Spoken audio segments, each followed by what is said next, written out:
A bed in the middle of beautiful flowers na may dreamy vibes. Yan mismo ang sinabi ni Jessica na gusto niyang concept para sa kanyang pre-debut photoshoot. At sa tulong ni Rico na nag-makeup kay Jessica noong araw na yon, natuwa kaming lahat sa resulta. When your heart is stuck in the middle, foundation cracked just a little. Look for the light at the end of the tunnel. I'll be there for you when it all seems just too hollow. A bitter pill that you just can't swallow. I'll be the first to follow. I'll be there for you.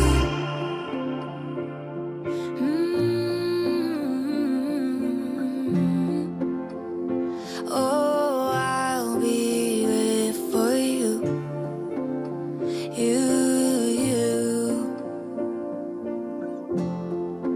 Oh, Magpa-shoot na rin kayo dito sa Wawenko Studios.